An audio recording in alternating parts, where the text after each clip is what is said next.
Ikhwatul iman, ikhwatul fiddin, a'azzakumullah wa uhibbukum fillah. Alhamdulillah, alhamdulillah, summa alhamdulillah. Alhamdulillah ikhwan, kita boleh sambung majlis ta'lim, alhamdulillah. Malam ni kita membaca Riyadhus Salihin jilid kedua. Kita sampai muka surat 94. Di bawah bab tentang salat sunat asar. Salat sunat asar. Ini di antara sembahyang-sembahyang sunat yang memang disebut di dalam riwayat-riwayat Nabi sallallahu alaihi wasallam. Tapi sebelum itu ikhwan, ada satu dua perkara ingin saya sebut dulu, iaitu ada orang bertanya. Yang ni Pak Mit sebagai ulangan daripada yang semalam sikit. Boleh Pak Mit? Boleh. Ada orang bertanya, kenapa ustaz ni agak keras sangat bercakap? Bila sebut tentang sunnah Nabi agak keras, dia kata. Wallahu ta'ala alam. Kenapa kita ni sampai tak boleh bergerak langsung? Sembahyang, puasa, zakat, haji, semuanya kena, orang kata apa, belakang Nabi sungguh. Takkanlah sampai tak ada sedikit kelonggaran. Sebab para ulama kita pun bukan bodoh punya orang, satu. Yang kedua, para ulama pun bukan niat mereka nak merosakkan agama. Sampai kadang-kadang dia kata mendengar beberapa siri ceramah-ceramah ustaz yang ada dalam YouTube ni, merasakan seolah-olah para ulama ni macam bodoh sokmo. Boleh tanyalah orang mana yang bangkitkan soalan tu kan. Dia kata bila mendengar ustaz cakap lagu tu, seolah-olah para ulama ni macam jahat. Beberapa perkataan ustaz angkat, ustaz kata walaupun ada dalam mazhab tapi tak ada dalam hadis. Jadi seolah-olah bodoh semua ulama ni. Ulama ni bercakap sampai benda yang tak ada dalam hadis pun mereka berani cakap. Saya pun wallahu ta'ala alam, bila soalan lagu tu orang tanya, mungkin bila bercakap saya pun tak tahu apa saya cakap, menyebabkan saya pun tak pernah tengok balik video-video yang saya cakap. Tetapi saya menyatakan ikhwan, sebelum kita nak bawa soalan seperti itu diangkat, beberapa perkara saya terang dulu. Semalam saya terang dah perkara ini, saya nak ulang lagi sekali. Beberapa perkara sebelum kita beramal, kita perlu tahu benda ini. Iaitu apa dia? Kedudukan Rasulullah di sisi Allah. Hak tu kena tahu dulu. Siapa Rasulullah? Cuba kita ketika mendengar lafaz azan berkumandang, kita membawa diri kita, perasaan kita dalam lafaz itu. Azan ini, sehinggakan kata para ulama, hukum azan seakan-akan telah sampai pada peringkat wajib. Walaupun ada para ulama berbincang dengan fardu kifayah, tetapi fardu kifayah azan bermakna fardu ain pada setengah orang. Bila orang lain buat, baru orang lain tak payah buat. Bermakna fardu kifayah pada orang ramai merupakan fardu ain bagi setengah orang.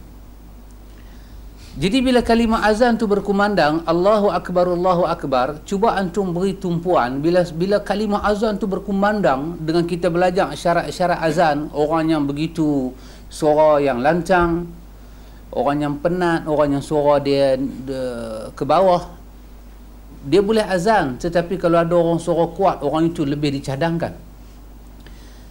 Satu dunia bergema.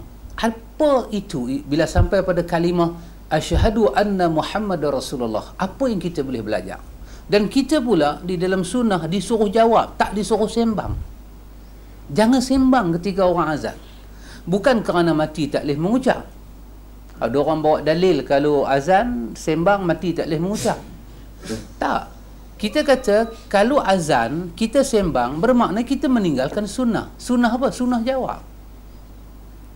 Nabi suruh kita jawab seperti yang Bilal muadzin itu lafazkan. Kita jawab.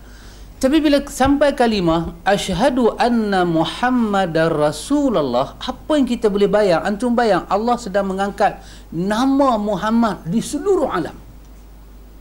Allah angkat, Allah lambung nama dia naik. Dalam dunia ni kita ini umat Muhammad. Kita ini umat Muhammad. Selain nama Muhammad, ada nama yang sedap-sedap dia ada. Macam-macam nama, macam-macam bin, macam-macam binti ada. Tetapi bila sampai lafaz azan, kerana kita umat Muhammad, Allah nak satu dunia menyaksikan nama insan ini dimasukkan dalam seruan An-Nida. Azan ini dipanggil An-Nida, seruan memanggil orang sembahyang, ada nama ini. Dan sebelumnya disebut syahadu alla ilaha illallah. Belakang Muhammad disebut hayya 'alas salah, hayya 'alal falah, Allahu akbar, Allahu akbar. Kenapa kalimah itu dilambung setinggi itu, ikhwan? Untuk bagi tahu kepada kita, inilah satu orang yang nama dia, bila disebut nama dia selain daripada Allah, bila kita sebut nama insan yang bernama Muhammad, dialah makhluk yang paling besar di sisi Allah. Ular ada bisa, rimau ada taring, boya ada kuku, semuanya tak berbisa dan tidak besar di sisi Tuhan. Kita tengok ular, kita lari. Yalah, kalau ular tengok kita dia lari, itu ular ada masalah. Kalau kita tengok ular kita lari, itu betul lah. Itu betul. Kita lari tengok ular pasal bisa dia. Walaupun ular tak ada kaki, tak ada tangan, kita lari juga. Rimau kita lari. Benda-benda berbisa, kala, lipan kita lari. Kamu boleh lari daripada semua orang kerana takut. Tetapi kamu kena datang kepada Muhammad kerana takut kepada aku. Aku tak terima ibadat kamu kalau kamu tidak ikut Muhammad. Ini apa, ikhwan? Ini apa dia? Ini satu pelajaran yang penting dalam bab akidah. Nama mazhab yang kita ikuti adalah Muhammad bin Idris Asy-Syafi'i. Muhammad bin Idris. Bila sampai kalimah wa asyhadu anna Muhammadar Rasulullah, tiba-tiba kita ingat, tengok Muhammad kan. Orang azan asyhadu anna Muhammadar Rasulullah. Kita kata itu Muhammad bin Idris lah. Kita kata Muhammad yang ada pada kalimah azan, kita kata Muhammad bin Idris. Pasal kebetulan mazhab kita nama dia Muhammad bin Idris. Kufur kita kepada Allah. Walaupun dalam dunia ni ramai orang ada nama Muhammad, tetapi Muhammad di situ Muhammad yang ma'ruf, yang dikenali, huwa Rasulullah. Diidhafahkan Muhammad itu kepada Rasul utusan Allah. Bukan Muhammad yang lain. Bukan ustaz yang nama Muhammad, bukan mazhab yang bernama Muhammad, bukan ulama yang bernama Muhammad, bukan siapa-siapa. Tetapi Muhammad di situ idhafahnya apa dia? Wa asyhadu anna Muhammadan Rasulullah. Muhammad yang kita saksikan itu dia utusan Allah. Siapa dia? Huwa Rasulullah. Yang lahir pada tahun gajah, yang meninggal di kota Madinah, Muhammad itulah. Di situ, ikhwan, ada satu pembelajaran akidah. Betapa nama orang ini, riwayat orang ini, amalan orang ini, perkataan orang ini, apabila sabit sesuatu daripada dia, dia diangkat, dia dilambung naik setinggi azan yang berkumandang di udara. Udara yang membawa seruan azan itu sampai boleh mencecah ke atas awan. Tak ada kepala siapa tinggi sampai ke awan. Orang paling tinggi berapa? 12 kaki. Last punya dia berjumpa 12 kaki. Kaki dia 2 lah, tinggi dia 12 kaki. Itu orang paling tinggi. Anak dia jadi macam renek-renek macam anak ayam. Itu ada di mana? Saya tak ingat dah yang keluar dalam orang yang paling tinggi dalam dunia. Undertaker pun 6 kaki. Dia ni 2 kali Undertaker. Ya, tinggi dia. Tetapi tinggi dia, kepala dia tak sampai ke awan. Tinggi ilmu yang Allah Ta'ala bagi pada manusia, tidak akan ada insan yang ilmu dia lebih tinggi daripada para anbiya dan rasul. Tidak ada. Tidak ada. Jadi kerana itu, apabila kita nak memulakan satu pembelajaran, yang ni kita kena cam dulu, ikhwan. bab ini kita kena selesaikan dulu. Dan bab ini menjadi bab yang penting seperti hadis Ibnu Umar, riwayat Al-Bukhari, bunyal Islamu ala khamsin. Islam dibina di atas 5 perkara. Mula-mula sekali dibina di atas ucapan ini, asyhadu an la ilaha illallah wa asyhadu anna Muhammadar Rasulullah. Dibina di atas ucapan ini. Islam dibina di atas ucapan ini. Lepas tu baru sembahyang, baru puasa, baru zakat, baru haji. Mazhab tidak wujud, Rasul telah wujud. Ulama tidak wujud, Rasul telah wujud. Yang ada dalam syurga tu, yang dikeluarkan oleh Allah daripada syurga, yang nama dia Adam, dia Nabi.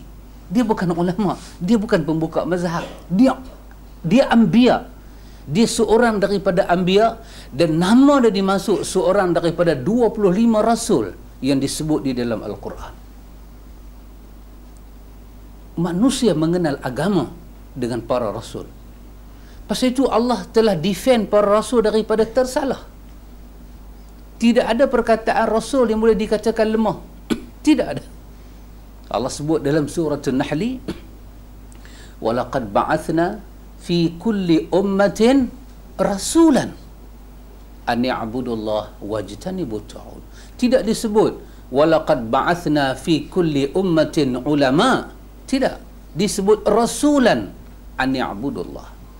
Tiap-tiap umat kami telah hantar rasul kami untuk mengajak mereka menyembah Allah dan menjauhi ta'ud. Ini benda asas, ikhwan.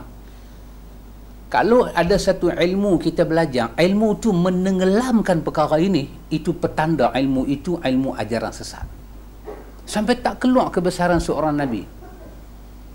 Sampai tak keluar. Antum boleh bayang, kita tidak mencabar, ikhwan, tetapi kita menyatakan dengan keyakinan akidah. Siapa orang dalam dunia ini, orang boleh tunjuk dia pernah naik ke langit Isra' dan Mi'raj secara zahir dan batin? Tunjuk, kita nak tengok. Dia kata wali abdal, kita kata porah. Wali abdal kena. Tak ada, ikhwan, tidak ada. Tidak ada. Yang boleh naik sampai Isra' Mi'raj, sampai Sidratil Muntaha, naik menerima kefarduan salat, lepas tu turun balik.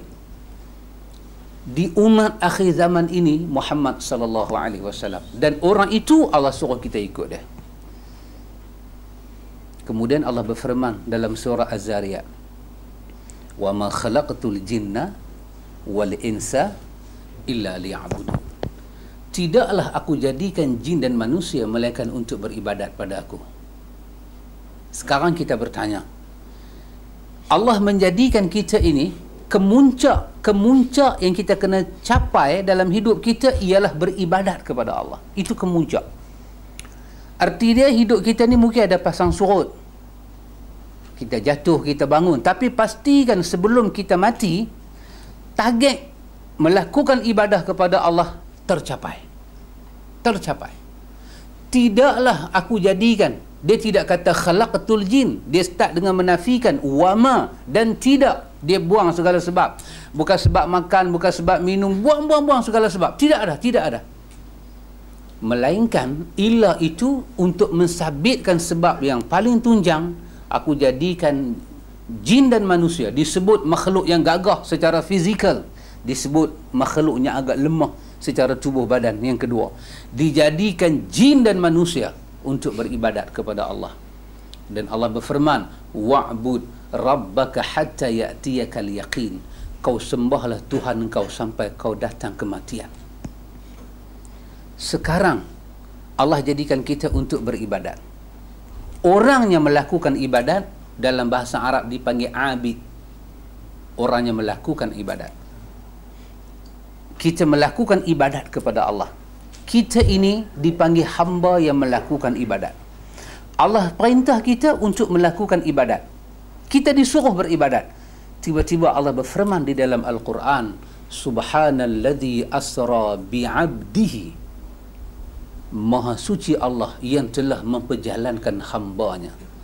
Allah suruh kita buat ibadat, kita adalah hamba. Tiba-tiba Allah memanggil Muhammad dengan gelaran hamba. Artinya, dalam maksud menjadikan manusia dan jin untuk beribadat, Muhammad telah sampai pada makam ibadat. Sampai Allah kata, bi'abdihi, aku telah memperjalankan hamba-Nya, aku jadikan dia untuk beribadat, dan sesungguhnya dia telah beribadat kepada aku. Selain daripada Muhammad dapat gelaran hamba dalam beribadat, siapa lagi dapat? Wali mana? Wali Tek Kucin yang boleh pi sampai martabat ini. Mazhab mana? Mazhab mana yang imam dia Abu Hanifah Nu'man, Imam Malik, Imam Syafi'i, Imam Ahmad yang telah sampai pada martabat Quran mengesahkan dia adalah hamba dalam melakukan ibadat? Tidak ada kecuali Muhammad seorang. Buta ke mata kita nak tengok benda ni semua?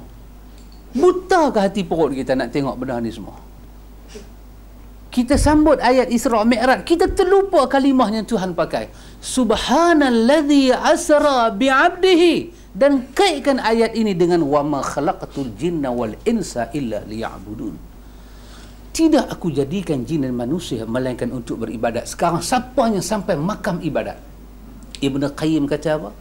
Kata Ibn Qayyim, sesungguhnya makam hamba adalah makam yang paling tertinggi dalam dunia ini. Dan makam itu telah Allah serahkan kepada Muhammad sallallahu alaihi wasallam. Dan sebelum Muhammad, nabi-nabi lain juga dapat. Allah cerita tentang Nuh. Allah kata innahu kana 'abdan syakura. Allah panggil Nuh dengan 'abdan syakura, hamba kami yang bersyukur. Juga dalam surah Al-Isra. Semua nabi-nabi telah sampai pada makam hamba beribadat pada Allah. Kata Aisyah, hatta tatafattara qadamahu, ibadat Nabi sampai bengkak kaki. Apa Nabi kata? Uhibbu an akuna 'abdan syakura. Aku nak jadi hamba. Dan Allah telah pilih dalam surah Isra, Muhammad telah capai martabat itu. Dalam surah Al-Bayyinah yang kita duk baca tu, lam yakunin, Allah kata satu ayat, wa ma umiru illa liya'budullaha mukhlishina lahuddin. Tidak aku perintah kamu beribadat padaku melainkan ikhlas. Sekarang Muhammad telah capai martabat ikhlas. Muhammad telah capai martabat yang Tuhan arahkan, ikhlas. Sehinggakan syarat ibadat diletak dua. Satu kena ikhlas, kedua mesti ikut Muhammad. Kenapa kena ikut Muhammad? Kerana Muhammad telah mencapai setiap kedudukan yang diarahkan oleh Tuhan. Pasal itu mutaba'ah, mengikut adalah penting. Dulu masa kita sekolah kan, time saya sekolah dulu kan, dia ada apa? Geografi, ilmu alam. Cikgu suruh buat peta kan. Lepas tu dia bagi apa? Kertas putih tu. Apa? Kertas tekak kan? Kita letak atas dia, kita pun draw ikut. Kan peta tu dia ada macam karipak punya gulung-gulung tepi-tepi gigi-gigi dia tu. Kita duk buat lagu tu. Lepas tu kita pindah atas buku sains kita tu, kita ikut. Kenapa kita tak buat sendiri? Kita tekak pasal nak pastikan tak silap. Ya, jangan lari sikit. Kita tengok daripada jauh, kita tengok peta Malaysia macam rimau apa dengan ekor dia, kita pun buat bentuk rimau. Cikgu pangkah. Cikgu kata mana dia punya lereng-lereng bukit dia tu, batu-batu bukit, mana tepi-tepi laut dia tu, dia ada macam bergigi-gigi. Untuk pastikan, kerana kita tak cekap nak buat, kita pakai retas tekak tu, kita buat balik. Ya, bila kita tekap, walaupun cikgu tengok memanglah kita tekap dia tak exactly, tapi cikgu tengok dia ni buat kerja betul. Yang mana korang tu cikgu right juga. Ya ikhwan, Allah mau kita tekap Nabi exactly, Nabi buat, kita buat tekap. Kenapa? Kerana Muhammad telah masuk dalam semua arahan Tuhan. Allah suruh semayang, dialah orang yang semayang.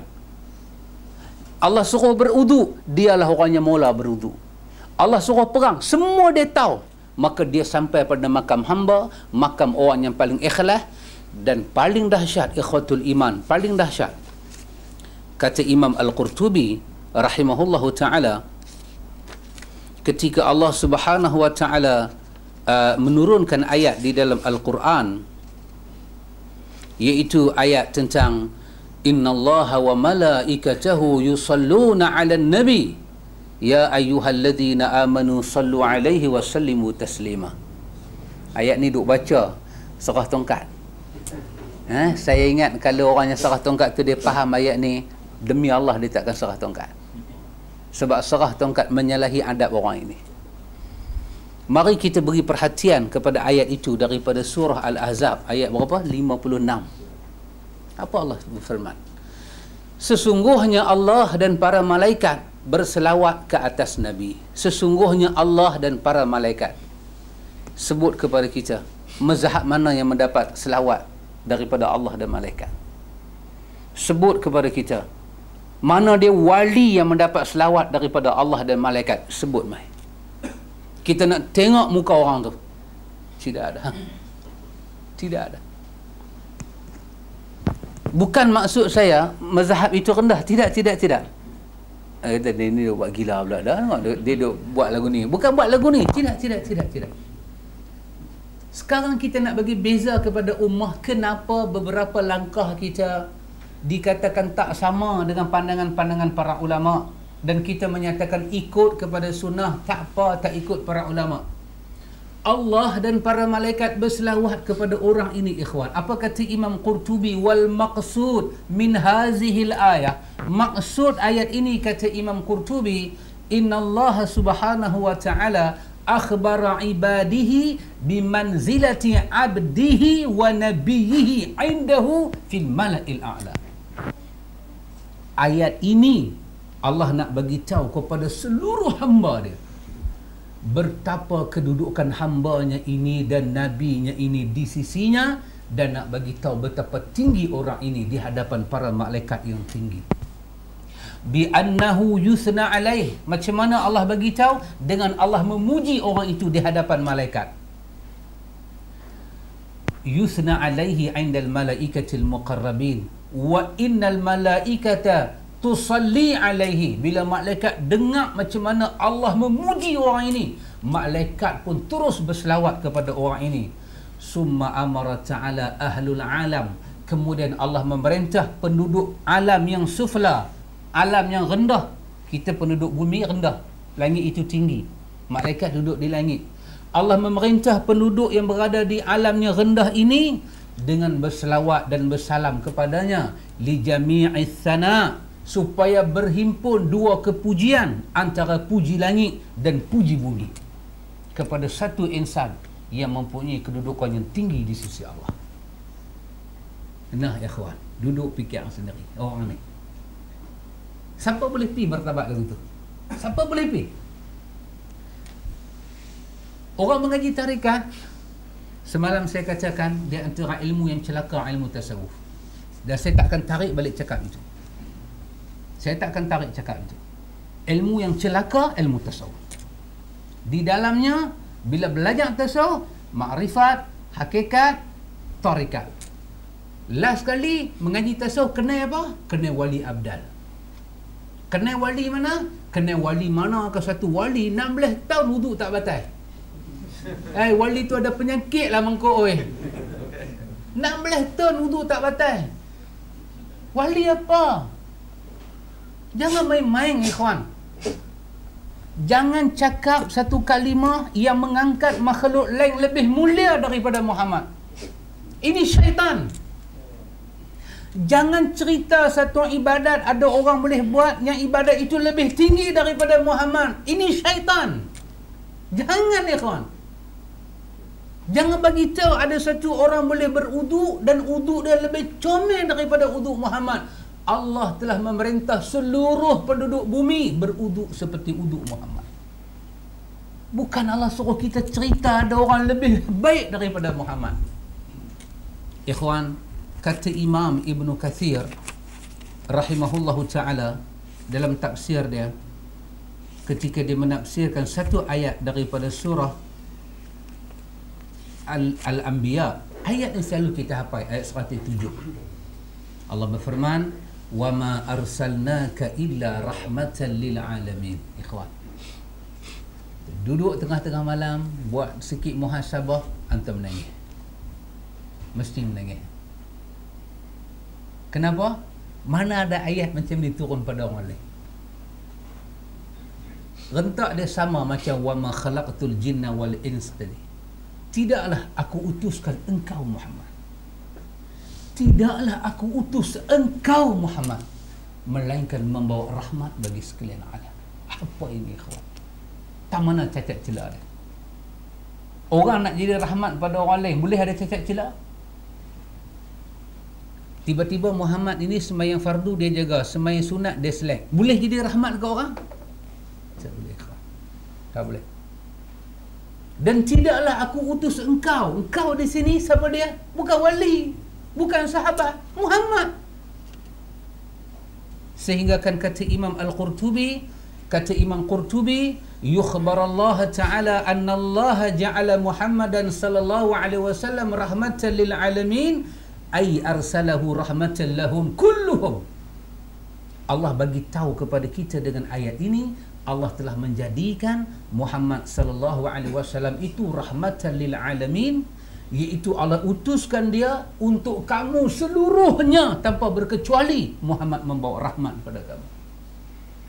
Ya ikhwan, kita di satu tempat kita mungkin rahmat untuk semua orang, tapi di tempat lain kita membawa musibah kepada setengah orang. Kita tak boleh bawa rahmat, kebaikan kepada semua orang. Saya main duduk di sini sembang-sembang, antum kata okey, apa ustaz ajak kami boleh faham. Mungkin saya duduk di sini rahmat untuk antum. Tapi kalau saya pergi duduk tengah-tengah tarikat, lagu ni punya sembang, dia baling selipar Apa duk pergi kata wali abdal tak boleh pakai, dia baling selipar. Maka saya bila duduk tengah mereka tidak jadi rahmat, jadi laknat. Tetapi Muhammad duduk tak mana pun dia jadi rahmat. Sehingga kan unta, dalam hadis Imam Ahmad, unta boleh panah mata unta ke mata Nabi dan unta tu menangis dan unta tu sudah menghadu beban hidup daripada Nabi. Ya, kita baca dalam Al-Ibanah, betul? Bagaimana serigala bagi tahu pada Yahudi itu Muhammad adalah Nabi. Dan hadis itu hadis yang sahih.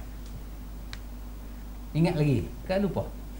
Tak lupa, macam dekat-dekat nak lupa. Tapi tak lupa lagi, dia cuma dekat-dekat nak lupa. Al-Ibanah punya cerita. Ya ikhwan, siapa dia?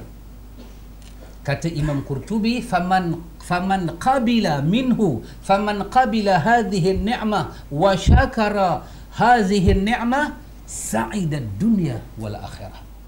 Siapa yang menerima rahmat ini, siapa yang bersyukur kepada Allah di atas nikmat diutusnya Muhammad, dia pasti bahagia dunia dan akhirat. Kata Imam Qurtubi, wa man raddaha wa jahadaha, siapa yang menolak dan menentang rahmat ini dan tidak bersyukur, khasira fid dunya wal akhirah, dia mesti rugi dunia dan akhirat. Masya-Allah ikhwatul iman. Sampai macam tu rahmatnya Allah bagi kat Nabi Muhammad. Ingat balik hadis yang kita duk baca dalam kuliah duha kita, apa Nabi kata? Utitul Quran wa mislahu ma'ahu, diturunkan kepada aku Al-Quran dan masa Quran diturunkan seumpama Al-Quran. Kepada Nabi Muhammad diturunkan Al-Quran, maka Allah bagi tahu yahdi lillati hiya aqwam, Quran membawa ke jalan yang sangat adil, sangat benar. Quran bagi tahu apa dia? Diturunkan Quran syifaun wa rahmatun, ada ubat, ada rahmat. Artinya diturunkan rahmat besar pada Nabi. Apa dia? Al-Quran. Lepas tu Nabi kata setiap kali diturunkan Quran, diturunkan seumpama Al-Quran. Apa dia yang seumpama Quran? Sunnah. Ya. Maka Allah berfirman, wa ma arsalnaka illa rahmatan lil alamin. Tidaklah kami utuskan engkau. Dengan apa Allah utuskan Nabi? Dengan Quran, dengan sunnah. Kedua-dua benda itu ada pada Nabi. Rahmatan lil alamin, untuk membawa kebaikan pada sekalian alam. Maka Allah kata, huwallazi arsala rasulahu bil huda wa dinil haq. Allah yang mengutuskan rasul dia membawa hidayah dan agama yang maha benar. Mana ada dalam dunia ni orang yang Quran saksikan dia benar kecuali Muhammad. Kerana itu apabila kita ingin ikut orang, kita kena letak syarat orang itu berada di atas jalan Muhammad. Kita mendekati si fulan kerana nak faham ajaran Muhammad, bukan pasal nak mendekati dia. Kita kawan dengan dia kerana kita rasa dia tahu lebih tentang Muhammad dari kita. Tapi bila kita duk pi ke dia, Nabi kita pelan tak baca, Qisasul Anbiya pelan tak dengar, kisah Nabi pelan tak dengar. Duk dengar ada satu wali. Wali ni dia tidur dah, makan dah, apa dah. Dia isap rokok. Ada satu wali baru punya. Macam mana ya kawan? Perjalanan kita tu pelan bengkok. Ya kawan. Semalam kita cerita, ingat lagi Pak Amit, saya ulang sikit. Apa ulang orang putih panggil apa? Reply. Ha? Repeat lah silakan reply pula nah. Repeat. Saya ulang sikit. Apa dia? Dalam hadis Bukhari kan daripada Jabir bin Abdullah, apa dia cerita? Nabi daripada Madinah nak masuk Mekah, tiba-tiba disekat di Hudaibiyah. Kan Pak Mi hadis malam nah? Sekat di Hudaibiyah. Apa jadi? Sahabat berjalan daripada Madinah mai Hudaibiyah, duk minum ayak sampai ayak habis. Tekak dah jadi sakit. Bila sampai Hudaibiyah, sahabat menangis macam anak-anak kecil, punya lapak ayak. Tu boleh bayang. Sahabat menangis macam anak-anak kecil, duk menangis tak ada ayak. Kebetulan bila sampai tengah Hudaibiyah, masuk waktu nak sembahyang, Nabi pun buka bekas ayak Nabi tu. Kita kata mineral water hak kecil tu Nabi buka. Qirbah dulu kan dibuat daripada apa? Kulit-kulit binatang tu kan. Qirbah. Nabi buka, tujuan Nabi nak ambil wudu, nak sembahyang. Tiba-tiba Nabi tanya sahabat, tengok air macam tak ambil sembahyang pun. Nabi kata, Hampa ada apa? Maksud Nabi tanya, mana ayak hampa tadi ni? Kata sahabat teriak, ayak apa tak ada. Sahabat teriak. Antum boleh bayang macam sahabat Abu Bakar, macam Osman tu boleh teriak. Sikit punya pejai ke hati mereka dengan Islam ni? Boleh teriak tak ada ayak. Kata Jabir, aku tengok dengan mata aku sendiri. Nabi bila tengok lagu tu, Nabi senyum. Nabi ambil qirbah Nabi tu, Nabi tuang macam kita ada dalam mangkuk, Nabi letak tangan Nabi. Kata Jabir, demi Allah kami nampak di celah-celah jari Nabi ni keluar ayak.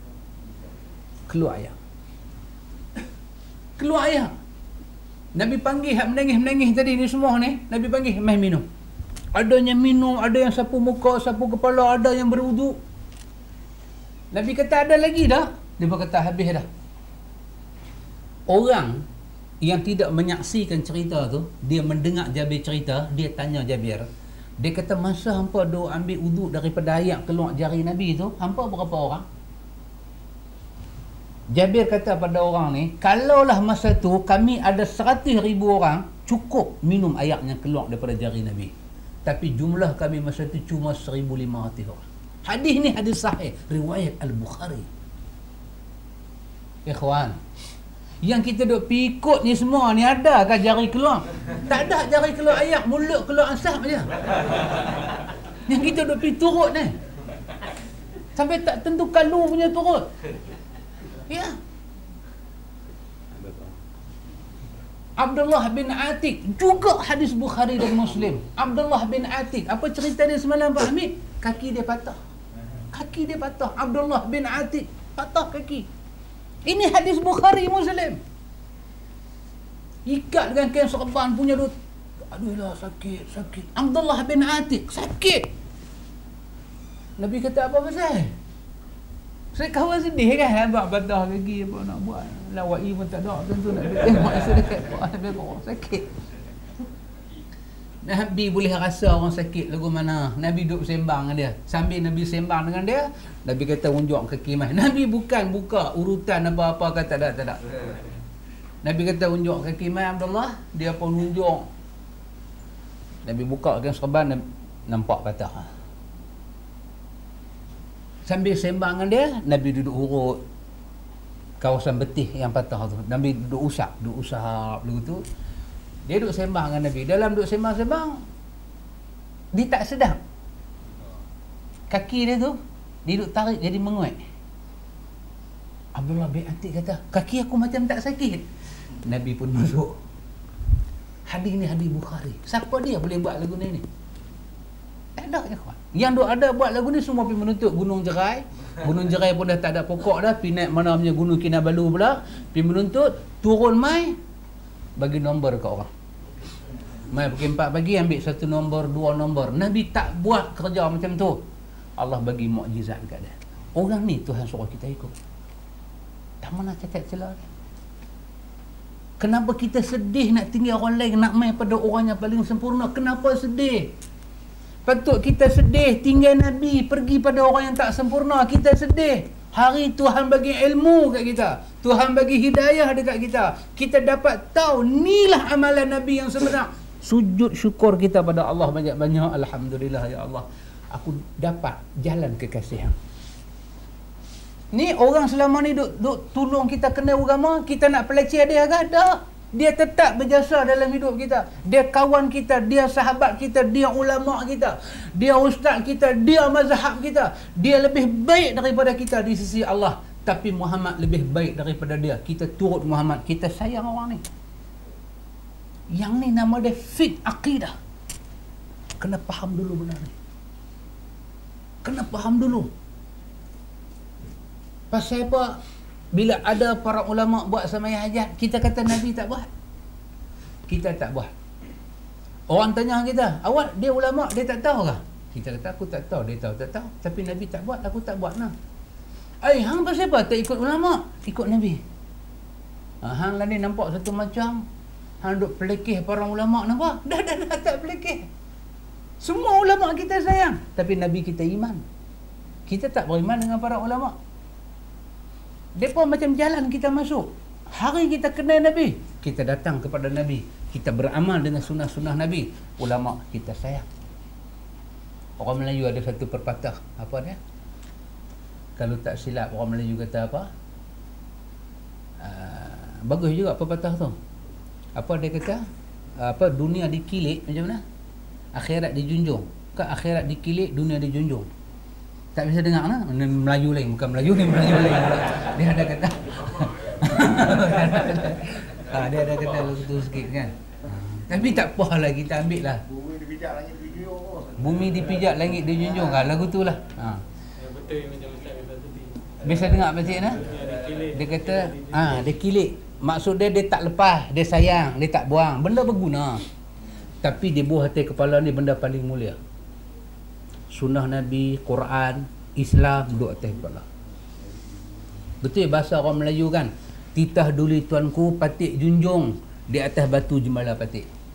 Patik junjung, maksud dia apa? Bila kata junjung tu, benda tu kira tinggi ya. Kembali pada pepatah tu pun tak apa. Quran, sunnah yang sahih, junjung. Junjung. Ni para ulama mazhab ni kita kilik depa. Takkan lepas. Kita tak mana boleh lepas daripada mazhab Syafi'i. Dia duduk pada kurun yang Nabi kata selamat.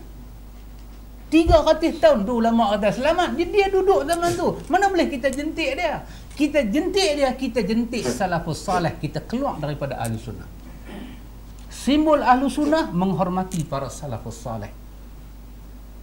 Tidak mengkritik para salafus salih. Mana-mana pandangan mereka yang daif, kita letak sebelah.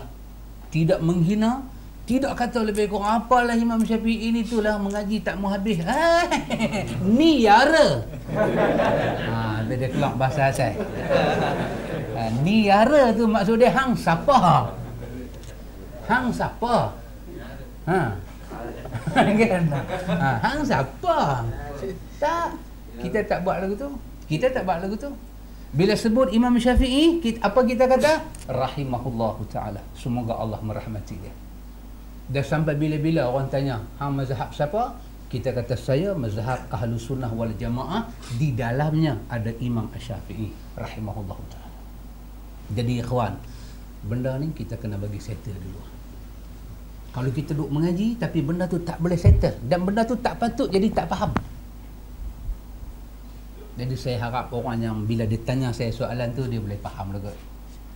Kita bukan tolak mazhab semua, tak tolak semua. Pakai. Tapi kita tak gocoh dengan hadis. Tengok, dengar lelong gocoh. Gocoh. Kita tak gocoh dengan hadis. Gocoh ni maksud dia lawan. Kita tak gocoh dengan hadis. Kita boleh gocoh dengan kawan-kawan, tapi tak gocoh dengan hadis. Ingat elok. Belajarlah kitab Muwatta, boleh belajar. Sahih Bukhari boleh mengajar. Boleh ni nanti kita akan ni bab ni kita akan jumpa. Kalau tak jumpa malam ni, malam-malam yang lain kita akan jumpa satu bab di mana kita mufarakah dengan Imam Bukhari. Ya. Imam Bukhari tu sikit punya bab Sahih Bukhari kan. Ada bab dia bercakap kita merasakan pandangan dia tak kuat. Oh, ni Yara. Ini Bukhari. Pasal apa kata dia tak kuat? Sebab hadis. Adakah Bukhari tak tahu hadis? Dia itu siapa dia? Dia ni dipanggil sebagai Amir fi ilmi hadis. Dia ni raja dalam ilmu hadis. Macam kita baca pengalaman kita hari itu, Imam Muslim kan, kita baca Riyadhus Salihin juga ada bab kita mufarakah dengan Imam Muslim. Pasal hadis yang dia perkenal itu agak syad. Lafaz dia bertentangan dengan hadis-hadis sahih yang lain. Siapa dia Imam Muslim? Sahih Muslim. Kenapa hang mufarakah dengan dia? Kerana kita letak Quran dan sunnah di hadapan. Dan mereka merestui keadaan itu. Sangat merestui keadaan itu. Pak Mi ingat balik pelajaran kita rumah Pak Long? Baru ni kita mengaji bab apa? Bagaimana bermazhab. Buku Ustaz Hairin Noncik cerita kat kita macam mana nak bermazhab. Oh tu dia cerita usul mazhab. Kerana mazhab itu bawa usul, kadang-kadang fatwa dia kita tak ikut kerana kita mempertahankan usul dia. Subhanallah. Kalau nak dengar lebih lanjut, minta CD kat sahabat baju merah kita. Bukan jual CD, dah kita tak jual CD. Baik, ikhwatul iman. Kita muka surat 94. Muka surat 94 bab salat sunat asar. Kita nak tengok bab tentang salat sunat asar. An Ali bin Abi Talib radhiyallahu anhu qala kana an-nabiy sallallahu alaihi wasallam yusalli qabla al-'asri 4 raka'atin yafsilu bainahunna bit-taslim 'ala al-malaikati al-muqarrabin wa man tabi'ahum minal muslimin wal mu'minin. Rawahu at-Tirmizi wa qala hadis hasan. Kita boleh baca dengan Tirmizi, kita boleh baca dengan Turmuzi. Dua riwayat ini, dua qiraat ini yang masyhur. Boleh baca, dua-dua boleh baca. Satu orang tu buah nama anak dia Muhammad Turmuzi, boleh. Dia buah nama anak dia Ahmad Tirmizi pun boleh. Tu sudah duk berkelai. Apa nama hang Tur? Ni betul-betul sir lah. Jangan kata macam tu. Itu qiraat yang diperkenankan. Tur pun boleh, tir pun boleh. Tar tak ada. Kita baca, boleh baca dengan At-Tirmizi, At-Turmuzi. Ini riwayat yang masyhur. Daripada Ali bin Abi Talib radhiyallahu anhu. Kita kata apa? Radhiyallahu anhu. Semua sahabat karamallahu wajhah. Semua sahabat Allah Taala muliakan wajah mereka. Quran kata apa? Simahum fi wujuhihim min athari sujud. Hang boleh nampak muka depa ni kesan sujud pada Allah. Mereka ini semua sahabat. Kullu sahabatu akramallah. Semua sahabat dimuliakan oleh Allah. Jadi kita tak payah nak pilih satu sahabat, nak bagi satu nama karamallah wajhah, tak payah. Kalau nak kata semua. Mai Abu Bakar pun an Abi Bakrin karamallah wajhah kata. Tapi kat Abu Bakar tak kata pula. Dekat Umar tak kata pula karamallah wajhah. Dekat Osman tak kata pula. Pasal apa yang kata kat Ali bin Abi Talib? Ini kesan habuk-habuk daripada Syiah, kesan. Jadi untuk menunjukkan kita ini ahlu sunnah, apa yang kita pakai pada satu sahabat, kita pakai pada semua sahabat. Biasa kita pakai apa dia? Radhiyallahu anhu. Semua. Hak perempuan, radhiyallahu anha. Semua. Boleh hak laki-laki nak kata radhiyallahu anha pun boleh. Cuma orang Arab dia kejip mata 4 kali. Boleh. Kita kata daripada Umar radhiyallahu anha. Tu Arab nanti belek muka kita sikit. Dia ni silap muka ubat dah. Tapi tak salah. Berarti kita semayang mayat kan? Mayat laki-laki pun Allahumma ighfir lahu, mayat perempuan pun Allahumma ighfir lahu. Tak ada salah tak mana. Sebab hu dengan ha ni ganti nama, dhamir saja. Nya. Mayat laki-laki kita baca Allahumma ighfir laha, mayat perempuan kita baca Allahumma ighfir laha. Tak ada salah apa. Malaikat pun tak pening. Malaikat tak boleh pening punya. Malaikat tahu yang baca tu pening. Malaikat tak pening. Malaikat tahu yang baca tu pening. Hu dengan ha dia tak tahu nak letak ganti nama tak mana. Tapi tak ada salah. Dari segi batas sembahyang dak, dari segi apa dak, dari segi muhadasah. Kita bercakap Arab ni tak ada salah. Arab boleh faham. Maka kita pakailah radhiyallahu anhu untuk semua sahabat. Kalau nak pakai karamallahu wajhah, pakai untuk semua. Jangan pakai kat satu orang. Bila pakai satu orang, nampak ada pengaruh asing. Ada pengaruh asing luar daripada akidah Ahlussunnah, dia masuk masjid. Kita tak mau pakai karamallahu wajhah. Pasal semua sahabat akramallahu taala wajhahum. Allah muliakan wajah mereka kerana Islam. Dan Nabi sebut dalam hadis, nadarallahu, Allah muliakan wajah-wajah orang yang mendengar hadis daripada aku. Mulia. Ini semua orang yang mulia wajah-wajah. Semua ni wajah mulia. Pasal apa? Dengar hadis. Baik, ikhwatul iman. Ali bin Abi Talib. Ali ni pun sama juga dalam hadis Bukhari. Ali ni dalam perang apa Pak Mit? Khaybar. Dalam perang Khaybar. Riwayat Bukhari Muslim. Nabi kata, aku nak bagi bendera ni. Aku nak bagi bendera ni dekat siapa? Dekat orang yang Allah tentukan tangan dia buat kemenangan untuk kita. Bila Nabi kata lagu tu, sahabat-sahabat yang dengar ni apa dia? Mudah-mudahan aku. Semua doain lagu tu. Mudah-mudahan aku. Tiba-tiba Nabi tanya, Ali mana? Dia kata, Ali dia uzuk. Nabi kata, apa nak perang pergi uzuk pula? Mata dia sakit dia Rasulullah. Nabi kita panggil dia mai. Ni nak perang ni. Mana boleh ada kecil manis macam tu? Nak perang. Nabi kita mai tak? Panggil Ali mai. Ali mai. Tengok mata dia sakit. Nabi kata, Ali tengok aku. Dia tak mau tengok. Kan orang Melayu pun dia percaya. Kalau orang sakit mata bercengkit. Ini satu penyakit orang Melayu. Please lah Muslim. Nabi kata tak ada penyakit boleh bercengkit. Habis kalau kita pergi ziarah kawan tu, kita balik demam. Saja Tuhan nak bagi. Saja Tuhan nak bagi. Kita nak percaya cakap doktor lebih ke cakap Nabi? Cakap Nabi cukup cakap tu. Cukup. Nabi kata tak ada. Apa? Yang duk pakai daun Hindu kan tu rumah tu. Penyakit apa? Nama penyakit tu? Campak kan? Pakai daun mambu. Orang tu kata daun tu daun Hindu. Orang tu daun Hindu dia kata bubur. Tak apalah kita berubat pakai. Berubat pakai. Tapi tak ada dalam kepala kita campak tu boleh berjangkit. Tak ada. Dia makhluk Tuhan. Menyebabkan kita sampai tak mau ziarah orang sakit. Tak ada. Kita takut. Kita baca doa Nabi aja. Bismillahilladzi la yadurru ma'asmihi syai'un fil ardi wala fis sama' wa huwas sami'ul alim. Kita baca ayat Quran. Inna rabbi ala kulli syai'in hafiz. Sesungguhnya Tuhan aku di atas semua benda, dia yang pelihara. Hang pelihara aku daripada penyakit ya Allah. Aku nak ziarah hamba Allah tu kerana menegakkan sunnah Nabi hang. La haula wala quwata illa billah. Kalau balik-balik kata demam campak. Ni aku duk kata jangan pi. Ada. Saja Tuhan nak uji kita. Ali pun macam tu. Nabi kata tengok muka aku Ali. Ali tak mau tengok. Takut berjengkit kan. Nabi kata Ali tengok. Ali pun tengok mata Nabi. Dalam Ali duk jegil tengok, Nabi ludah masuk dalam mata Ali.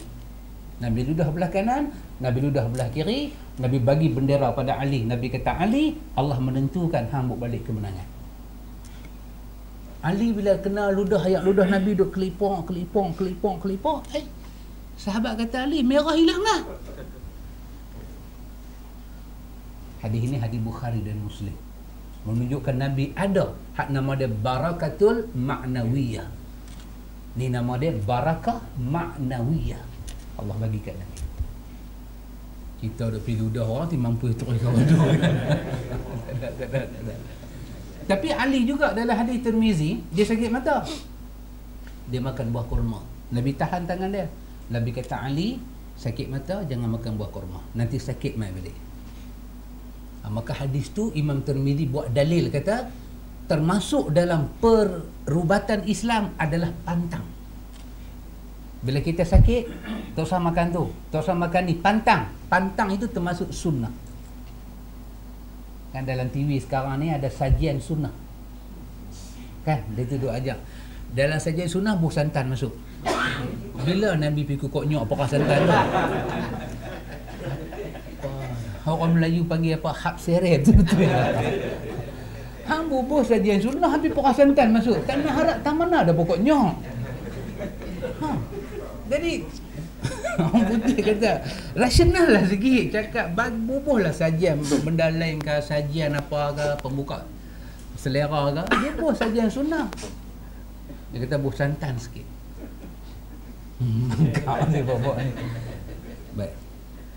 Baik. Kata Ali bin Abi Talib, Nabi SAW selalu semayang sunat 4 rakaat sebelum solat asar, di mana beliau memisahkannya dengan salam yang ditujukan kepada malaikat al-muqarrabin dan kaum muslimin dan mukminin yang mengikutinya. Hadis ini hadis hasan riwayat At-Tirmizi. Daripada hadis ini Imam Nawawi ambil, dia sokong tajuk dia. Apa dia? Sunat kita sembahyang 4 rakaat, iaitu sembahyang qabliyah asar. Sembahyang qabliyah asar 4 rakaat. An-Nawawi di antara orang yang setuju sembahyang ni wujud. Orang bang asar, tak usah sembahyang asar lagi, sembahyang sunat asar 4 rakaat. Macam mana cara dia? Cara dia Nabi buat dengan tahiyat awal. Itu dia katakan Nabi memisahkan dengan salam kepada malaikat. Salam pada malaikat itu maksudnya Nabi bertahiyat. Nabi bertahiyat, lepas tu bangkit lagi, macam buat sembahyang asar lah. Itu nama dia qabliyah asar. Nabi buat 4 rakaat. Dan hadis yang menceritakan qabliyah asar ni adalah hadis yang hasan. Dalam riwayat lain, masa Nabi menceritakan bab ni, Nabi guna satu kalimah. Nabi kata liman sya'a, bagi siapa yang suka nak buat, dia boleh buat. Dan sahabat menceritakan bila orang bang semua pekat-pekat pergi cari tiang-tiang masjid ni, nak pergi duduk belakang tiang nak sembahyang sunat qabliyah asar, nak sembahyang. Nabi kelak-kelak, Nabi tengok, Nabi kata apa pun tak, larang pun tak, suruh pun tak, Nabi masuk sat. Sampai depa habis sembahyang, Nabi keluar balik. Nabi kata sepatah liman sya'a, siapa suka nak buat dia boleh buat, siapa tak mau buat dia punya pasal. Ulama hadis kata seolah-olah kedudukan sembahyang qabliyah asar ni, yang buat dengan yang tak buat macam sama. Kalau dia ada kelebihan, Nabi akan cerita kelebihan dia. Nabi akan beritahu siapa yang buat ni lebih afdal. Tetapi ada juga satu dua hadis menceritakan semoga Allah merahmati orang-orang yang sembahyang qabliyah asar 4 rakaat. An-Nawawi dia terima hadis ni. Dalam Majmu' dia ulas panjang lebar betapa sabit sembahyang sunat qabliyah asar. Berapa rakaat? 4 rakaat. Lepas tu iqamah, lepas tu sembahyang fardu asar. Ini pandangan Imam An-Nawawi. Pasal kita baca Riyadhus Salihin, dia mempertahankan. Baik, kita baca lagi. Sekali kita buat kesimpulan. Dari Ali bin Umar radhiyallahu anhuma, anin Nabi sallallahu alaihi wasallam qala, rahimallahu imra'an shalla qabla al-'asri arba'an. Rawahu Abu Dawud wa Tirmidzi wa qala hadithun hasan. Dari Ibnu Umar radhiyallahu anhuma, dari Nabi sallallahu alaihi wasallam, beliau bersabda, semoga Allah sentiasa memberi rahmat kepada seseorang yang suka sembahyang sunat 4 rakaat sebelum asar. Juga hadis ini hadis yang hasan, riwayat At-Tirmizi dan Abu Dawud. Seolah-olah hadis yang kedua ni menceritakan fadilat sembahyang sunat asar. Tapi saya katakan tadi, Nabi kata liman sya'a. Dengan kalimah liman sya'a itu menggugurkan kedudukan sembahyang sunat asar sebagai sunat rawatib yang muakkad. Dia jadi tidak muakkad. Pasal kalimah Nabi bagi siapa yang suka. Bermakna bagi orang yang rasa tak larat, tak mau buat, Nabi meluluskan tindakan dia itu. Maka dengan Nabi kata macam tu, di sisi ulama hadis, sembahyang ini wujud dalam hadis, tapi dia bukan rawatib yang muakkad. Dia rawatib ghairu muakkad. Dan sebahagian para ulama pula kata tak boleh masuk dia dalam rawatib langsung. Dia sembahyang sunat yang biasa. Dia bukan rawatib. Cuma dia ada sikit kelebihan, mudah-mudahan Allah merahmati. Kalimah mudah-mudahan Allah merahmati itu ulama hadis bahas lagi. Pasal apa Nabi kata mudah-mudahan? Pasal Nabi tengok kesungguhan mereka tu, kalimah mudah-mudahan dirahmati itu sama dengan kalimah mudah-mudahan Tuhan terima penat lelah mereka. Adakah kelebihan semai sunat asar? Nabi kata mudah-mudahan. Maksud dia apa? Mudah-mudahan. Jadi kalau orang tu buat, mudah-mudahan lah. Orang tu pergi kerja, dia nak pergi interview kerja, kita kata apa? Mudah-mudahan orang dapat. Adakah dengan kata kita mudah-mudahan dia dapat, confirm dia dapat? Dah lah. Mudah-mudahan dia dapat. Awak hang kata lagu tu, habis aku nak suruh aku kata apa? Mudah-mudahan tolenji bila gitu. Kesianlah kat dia. Mudah-mudahan dia dapat. Pasal apa? Dengan penat dia bangkit, mandi, iron baju, bawa dia punya segala file-file apa ke, duk tunggu bas pergi beratok, sampai-sampai dapat nombor 100. Penat lelah dia tu, kalau dia dapat pun baloi lah. Maka Nabi tengok sahabat ni, Nabi keluar nak semayang asal, Nabi tengok dia buat semayang. Nabi kata mudah-mudahan Allah merahmati dia. Mudah-mudahan. Tapi Nabi tak kata apa-apa pada kawan yang tak sembahyang, dan Nabi sendiri tidak sembahyang. Maka kerana itu para ulama kata siapa nak buat sembahyang ni kita tak boleh halang. Siapa tak mau buat, dipersilakan tak buat. Tapi jangan kata apa-apa pada kawan yang buat. Kalau nak kata, kita kata lagu Nabi kata, mudah-mudahan Allah merahmati 4 rakaat sembahyang qablih asar kamu. Itu sunnah Nabi. Tapi dia bukan sunnah rawatib yang muakkad. Dia ghairu muakkad, yang tidak dituntut. Dan kalau terlepas, tidak ada apa-apa. Kalau buat pun boleh buat, tidak ada halnya. Begitu. Wa an Ali bin Abi Talib radhiyallahu anhu, anin Nabi sallallahu alaihi wasallam, kana yusalli qabla al-'asri raka'atain, rawahu Abu Daud bi isnad sahih. Dari Ali bin Abi Talib radhiyallahu anhu bahawa Nabi sallallahu alaihi wasallam sering salat sunat asar 2 rakaat sebelum salat fardu asar. Hadis ini hadis sahih riwayat Abi Daud. Anda cuba tengok hadis ni, hadis Ali kan? Hadis Ali bin Abi Talib. Cuba tengok hadis Ali yang di atas tu. Apa beza dia? Beza dia apa pakcik? 4 kan? Di atas 4, di bawah 2. Hadis Ibnu Umar 4 juga kan? Bermakna hadis Ali yang nombor 3 ni nama dia syadz. Apa dia syadz? Hadis ini matan dia bertentangan dengan matan yang sahih di atas. Hadis semua cerita 4, mai kat dia cerita 2. Dia pun sahih juga. Tapi yang cerita 4 ni lebih sahih. Maka apabila hadis sahih bertentangan dengan hadis sahih yang lebih banyak, nama dia syadz. Tapi sanad dia sahih, matan dia syadz. Maka kata para ulama, apabila matan hadis itu syadz, maka hadis itu tidak perlu kita bagi satu penelitian yang berat. Tinggalkan dia. Bermakna qabliyah asar kalau nak buat berapa? 4. Yang 2 ada tak ada riwayat? Ada. Apa problem yang 2 ni? Syadz. Maka ditinggalkan yang 2, buatlah yang 4 kalau nak buat. Tak usah buat 2. Kata para ulama, tinggalkan. Ini An-Nawawi tak cerita di sini, tapi dalam syarah dia bagi penjelasan. Maka kita tulis di situ sanad yang sahih, matan yang syadz. Bila matan tu syadz, kan dalam hadis-hadis sahih dia kena ada sambung sanad, kan? Dia kena ada apa? Lepas daripada syadz, lepas daripada illah. Maka salah satu syarat untuk beramal dengan hadis itu, matan dia tidak boleh syadz, ada suatu pertentangan dengan hadis yang lebih sahih. Jadi kesimpulan daripada 3 hadis ni, kita bagi tahu apa dia? Kita bagi tahu siapa nak buat sembahyang qabliyah asar, dia boleh buat. Buat berapa? 4 rakaat. Buat dengan ada tahiyat awal. Lepas tu buat sembahyang asar. Kalau siapa buat 2, dia telah meninggalkan riwayat yang sahih, dia telah beramal dengan riwayat yang syadz, maka itu tindakan yang kurang tepat. Kalau dia buat 4, kita kata mudah-mudahan Allah merahmati kamu. Kalau dia buat 2, kita tak usah kata apa kat dia, kita kata hadis itu ada masalah. Hadis itu ada masalah. Boleh nampak nah? Okey, clear nah? Baik. Ya. Ya, macam sembahyang biasa. Macam solat sunat biasa. Sebab dalam hadis ni tak dicerita kaifiat dia, maka kembalilah kepada keumuman sembahyang sunat itu dengan baca Fatihah, lepas tu kita rukuk.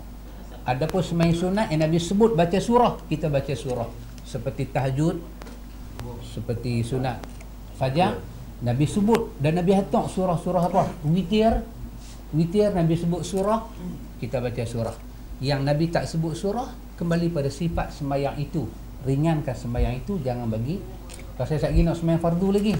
Dalam sembahyang fardu ada baca surah, ada baca Fatihah. Kembali. Ya. Beza dengan tabiah zuhur dan zuhur kita buat dua. Yang ni kita buat sekali dengan satu tasyahud dengan dua tasyahud. Ya, boleh. Kalau qabla zuhur kita nak buat 4 pun boleh. Ya, kita buat sekali pun boleh. Tapi sembahyang yang mana Nabi sebut dua-dua, kita buat dua-dua. Yang mana disebut 4, kita buat 4. Maka di sini dalam sembahyang qabliyah asar disebut 4 rakaat, lepas tu disebut yafsilu baina bitaslim. Nabi pisahkan antara 2 rakaat itu dengan taslim. Taslim ni dalam bahasa Melayu terjemahan dia salam. Tapi ulama hadis kata bukan assalamualaikum. Salam di situ salam dalam tahiyat. Salam dalam tahiyat bermakna penghormatan untuk para malaikat dan hamba-hamba Allah yang saleh-saleh ni. Bermakna Nabi bertahiyat. Kita buat asar macam ni. Boleh Abang Syariah? Okay. Tajuk baru, bab salat sunat sebelum dan sesudah salat maghrib. Ini pula ba'diyah dan qabliyah maghrib. Dia kata apa dia? Dia kata hadis tentang salat. Boleh Pak Mik? Oh, latah kan?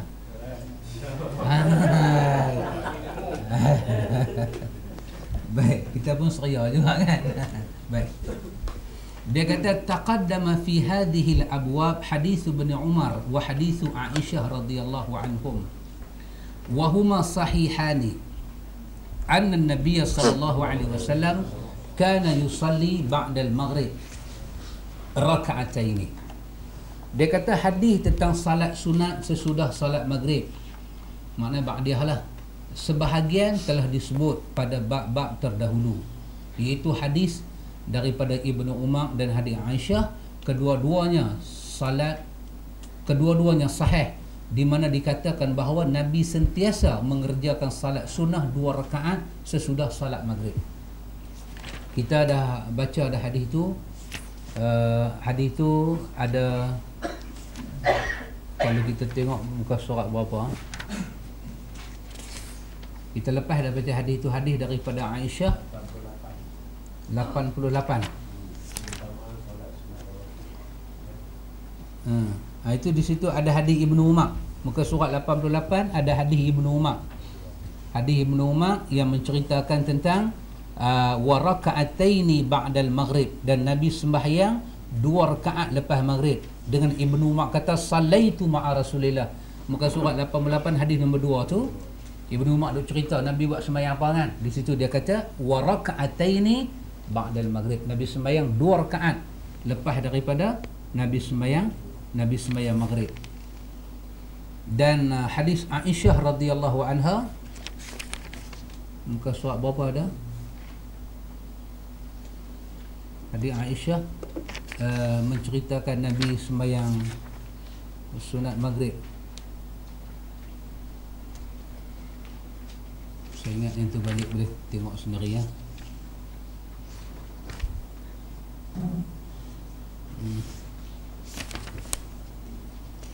Apa itu boleh tengok kemudian. Tapi bab tu dah lepas dah kita belajar. Maka Imam Nawawi kata dia tak mau ulang balik hadis Ibnu Umar dan hadis Aisyah, sebab tentang qabliyah maghrib ni, tentang ba'diyah maghrib ni semua orang tahu dah.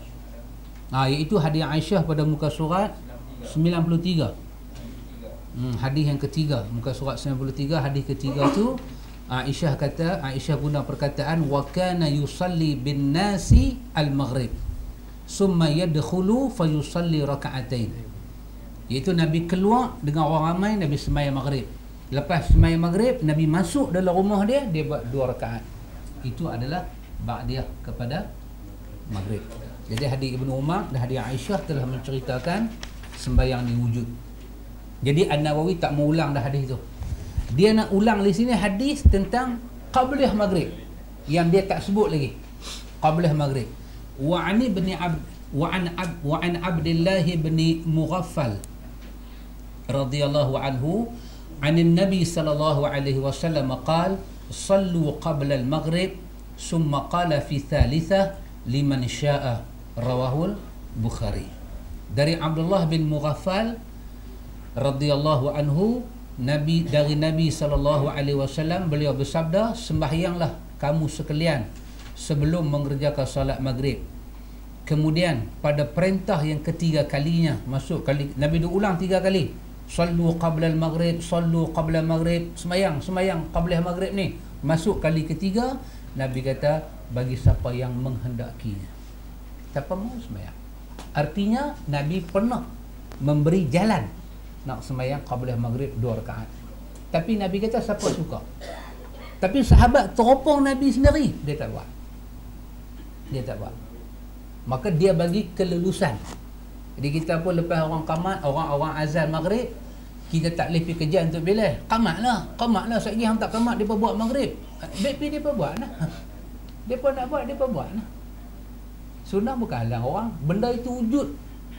Cuma kedudukan qabliyah maghrib, kerana Nabi kata liman syaa, qabliyah maghrib termasuk dalam bumbung sunnah. Dia bukan bid'ah, sembahyang yang sunnah. Cuma dia berada pada kedudukan yang tidak dianjurkan, seperti mana rawatib yang muakkad, macam qabliyah zuhur, ba'diyah zuhur, ba'diyah maghrib, ba'diyah isya. Yang ni nama dia rawatib muakkad yang dituntut. Kalau terlepas, Nabi suruh qadha. Yang dikatakan ghairu muakkad, Nabi bagi pilihan. Kalau rajin buat, tak rajin tak payah buat. Kalau terlepas tak payah qadha. Itu nama dia ghairu muakkad. Tapi kerana Nabi membenarkan, kita mesti membenarkan orang buat. Kita tak boleh kata bid'ah. Salah kalau kita kata bid'ah, tak boleh. Wa an Anas radhiyallahu anhu qala laqad ra'aitu kibara ashabi Rasulillah sallallahu alaihi wasallam yabtadiruna sawariya 'inda al-maghrib. Rawahul Bukhari. Anas radhiyallahu anhu berkata, aku melihat tokoh-tokoh sahabat, kibar sahabat bermakna sahabat yang besar-besar ni, sahabat yang dahsyat-dahsyat, Abu Bakar, Umar, itu semua kibar sahabat, selalu terburu-buru untuk mengerjakan salat sunat maghrib. Dalam riwayat lebih panjang, Anas kata apa dia? Bila orang bang maghrib ni, sahabat banyak-banyak ni, depa ni sawari maksudnya tiang masjid. Depa pergi duduk siap-siap di tiang masjid supaya orang tak halang sembahyang depa. Nama dia siwar, tiang masjid. Sawari, tiang masjid tu. Maka sunnahlah kita nak sembahyang pun cari satu tempat dekat dengan tembok supaya orang tak halang.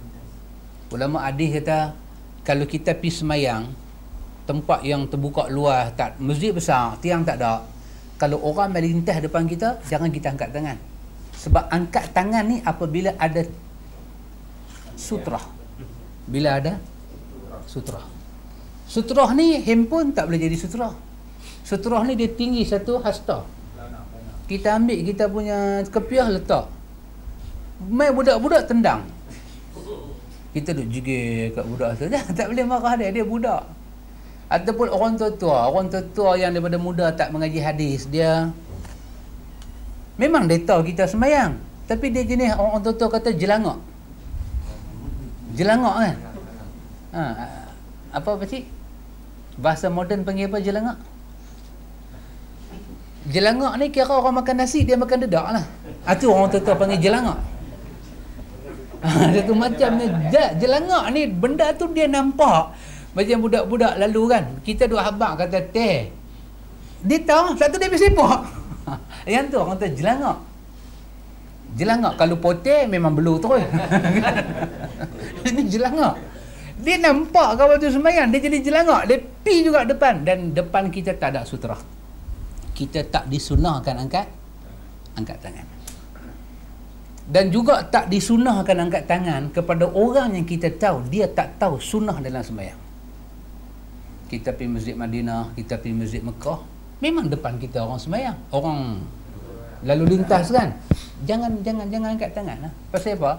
Kita pergi angkat tangan lagu tu, dia pergi heret tangan kita sekali lagi. Punca dah kita mengaji karate do kan. Dia nak jadi pasal lah tu. Jangan angkat. Memang salah lalu depan orang, tapi suasana tu orang putih kata momen. Betul Pak Cik lah? Betul? Momen tu. Suasana yang kita ada tu, bukan kita tak mau situation tu, kita bukan tak mau buat sunnah, dia tak faham. Maka kita tak buat apa-apa. Tapi kalau depan kita ni memang ada tembok, jelangak ni mai juga, memang kita angkat tangan. Kita angkat tangan. Lepas tu dia salam. Terima kasih. Dia salam kita pula. Kita kata, dia panggil kenuri terus. Dia kata minta sila lah 2 hari bulan ni. Jadi tak jadi cerita. Jadi kita tengoklah. Jadi kadang-kadang orang, ikhwan, kita duduk zikir. Mai satu kawan, dia sembahyang belakang kita. Bermakna dia nak jadikan kita sutrah dah. Jangan bangkit. Duduk Ustaz. Duduk Ustaz sampai dia habis sembahyang baru kita bangkit. Pasal apa? Masjid luas. Tak ada benda-benda yang kita boleh ni. Maka orang yang duduk bersila boleh jadi sutrah untuk menghalang orang daripada halang. Dompet kita, jam tangan, walaupun kita buh depan, hatu sekadar nak habaq kata had kita nak ni lah. Kalau dia langgar pun tu tidak dianggap dia langgar sutrah. Baik, sahabat ni bila dengar kata bang maghrib, semua pakat pergi cari sawari tiang-tiang dalam masjid ni. Nak buat apa? Anas kata mereka nak sembahyang qabla maghrib. Setelah mereka dengar Nabi kata sallu qabla al-maghrib. Maka Nabi kata Anas, Nabi tak larang dan Nabi tak suruh apa-apa. Nabi biar. Maka ini lebih menunjukkan qabla maghrib itu wujud. Tetapi dia wujud dalam bab yang tidak dituntut. Bukan yang muakkad. Dia ghairu muakkad. Sebab kalimah-kalimah Nabi ni. Wa anhu, daripada Anas juga, kunna nusalli ala ahdi Rasulillah sallallahu alaihi wasallam raka'ataini ba'da ghurubi syams qabla al-maghrib. Faqila akana Rasulullah sallallahu alaihi wasallam sallaha qala kana yarana nusallihima falam ya'murna walam yanhana. Rawahu Muslim. Anas juga cerita pada masa Rasulullah sallallahu alaihi wasallam kami sembahyang sunat 2 rakaat sesudah matahari terbenam. Kami sembahyang sunat 2 rakaat sesudah matahari terbenam. Maksud dia apa? Masuk maghrib. Bukan matahari terbenam pergi sembahyang asin tu ada. Terbenam matahari masuk maghrib. Bang maghrib kami sembahyang qabliyah maghrib 2 rakaat. Kemudian ada orang tanya pada Anas, apakah Rasulullah mengerjakan salat itu? Anas jawab, beliau melihat kami mengerjakan salat sunat 2 rakaat. Beliau tidak menyuruh dan tidak melarang. Dia tu tanya, Nabi buat dah? Anas kata, Nabi tengok. Nabi suruh dah, Nabi larang dah. Bermakna Nabi tak buat, tapi Nabi tak tegah. Itu juga termasuk di dalam takrir. Satu benda yang Nabi mengesahkan. Dia boleh buat. Kadang-kadang orang suka silap faham macam ni. Orang tu betul tengok. Siapa kata zaman Nabi tak ada bid'ah? Itu qablah maghrib tu bid'ah. Nabi tak suruh buat, Nabi tak buat. Bila Nabi tak buat, sahabat buat, jadi bid'ah. Lagu tu dia pergi cari ekor dia. Tengok-tengok dia kata. Nabi tegah pun tak, Nabi suruh pun tak. Sahabat buat. Bermakna itulah bid'ah hasanah nama dia. Kita kata labu sudahlah. Sudahlah, duk mengapek dah. Yang duk buat hujah ni para asatizah ni, ustaz-ustaz ni duk buat kerja lagu ni. Dia kata Abu Bakar baca Allahumma inni zalamtu nafsi zulman katsira faghfir li fa innahu la yaghfiru dzunuba illa anta. Tu kalimah tu Abu Bakar baca. Bila Nabi dengar Abu Bakar baca lagu tu, Nabi kata subhanallah Abu Bakar, hang baca ni malaikat angkat sampai ke langit. Dia kata Abu Bakar baca. Nabi kata ya. Wahai Nabi tak ajar Abu Bakar baca. Itulah nama dia bid'ah hasanah. Tadi labulah labi weh, sudahlah. Baca hadis tu punya panjang. Abu Bakar pergi ke rumah Nabi, dia kata dekat Nabi, ya Rasulullah, ajak kat aku, apa aku nak baca? Tu yang Nabi ajak, Allahumma anta rabbi, Allahumma inni zalamtu nafsi zulman katsira. Dia minta kat Nabi, apa aku nak kata? Ma qultu ya Rasulullah, apa aku nak kata? Nabi kata, baca yang ni pagi-pagi. Baca ni dalam semayang ke luar semayang, baca. Allahumma inni zalamtu nafsi zulman katsira. Lepas tu satu hari dia baca benda Nabi ajak. Nabi tengok-tengok, Nabi kata, apa yang hang baca ni cukup baik Abu Bakar. Apa yang baik? Yang Nabi ajak. Mana boleh hadis lagu ni pergi ambil sebagai bid'ah hasanah? Orang putih kata tak ada moral langsung. Ambil bubuh hati kepala Nabi, ambil buah hati kepala Nabi. Imam Nawawi dalam Majmu' kan, yang saya cerita hari tu, dia membahas semai sunat tasbih dalam Majmu'. Dia kata satu semai sunatnya agak pelik dia. Semai sunat tasbih ni dia pelik dengan sunat-sunatnya lain. Kalau riwayat syaz. Pasal apa?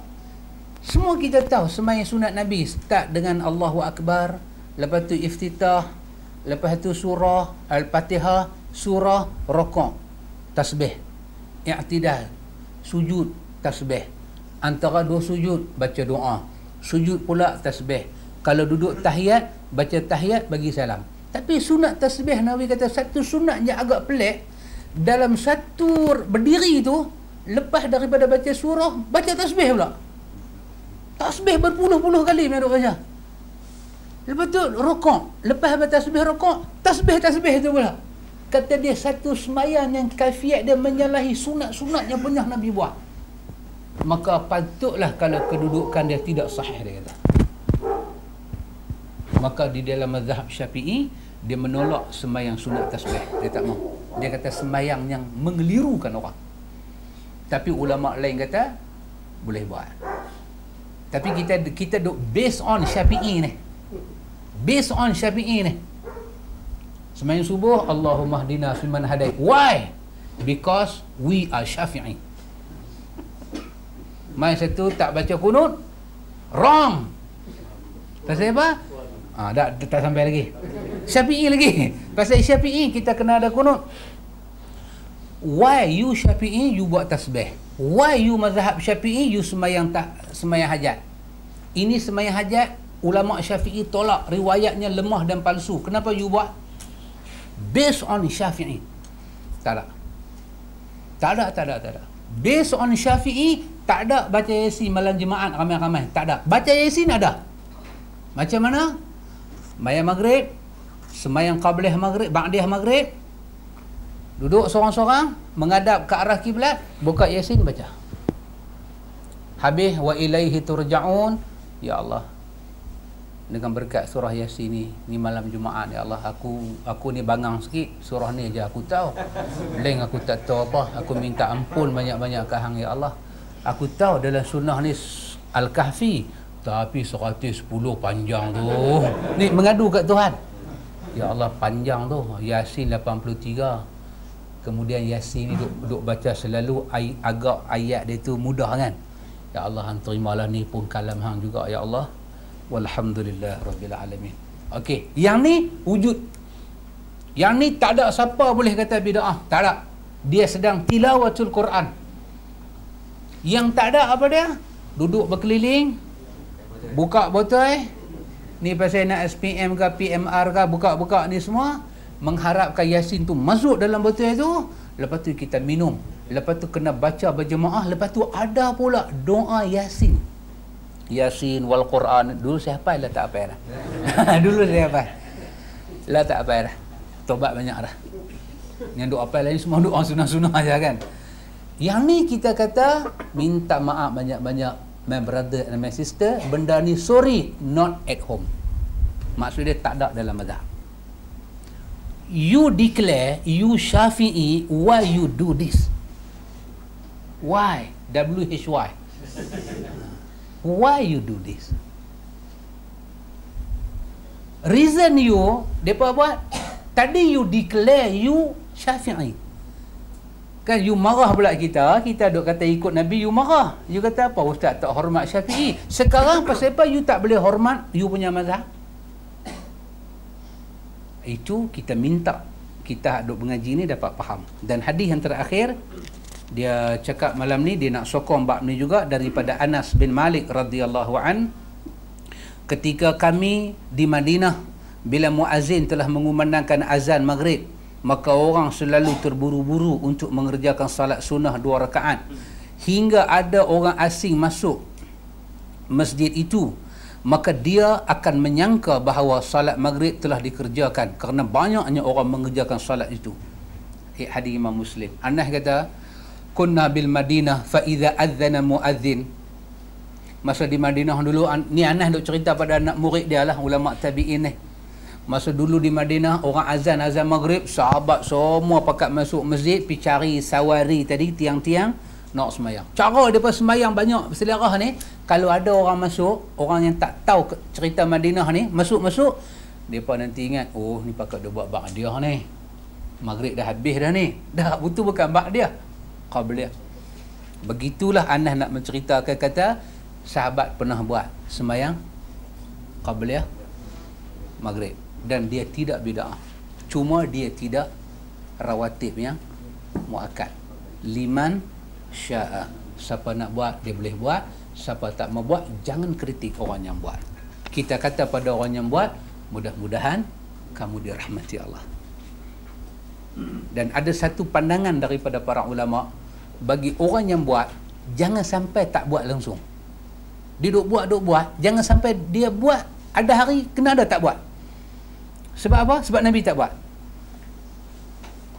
Bagi orang yang tak buat, setahun sekali buat. Jangan sampai tak buat. Seolah-olah bila tak buat, macam benda tu Nabi tak lulus pula. Buat sekali. Minggu sekali ke, 2 tahun terpernah merdeka ke apa ke, buat pula satu. Ada juga kita buat. Kita tak, hari kita tak buat, kita tengok kawan-kawan yang buat, kita kata mudah-mudahan mereka ini dirahmati Allah. Itu sunnah kita kata kat mereka. Mereka yang buat, bila tengok kawan tak buat, dia tak boleh kata, balong lihat lah, ya Allah, nak masuk syurga, semayang balong. Tak boleh. Tak boleh. Pasal apa tak boleh? Pasal dia ghairu muakkad. Dia benda yang tidak ada satu tuntutan yang keras daripada Nabi. Maka di atas itu kita faham bagaimana kedudukan dia. InsyaAllah ikhwan, lepas ni kita akan tengok dua tajuk yang agak penting juga, iaitu qabliyah Isya dan qabliyah Jumaat. Ni agak hangat juga kan, qabliyah Isya dan qabliyah Jumaat. Ada tak ada? Ini pun satu bab kita akan agak bercanggah sikit dengan Imam Al-Bukhari. Bagaimana pandangan Bukhari tentang qabliyah Jumaat? Bukhari buat main hujah dia. Qabliyah Jumaat ada, dia kata. Itu pandangan Bukhari. Asy-Syafi'i kata tak ada. Kita tengok macam mana nak settle orang ni berklaim macam mana. Balik kepada Quran dan sunnah. Wallahu ta'ala a'lam.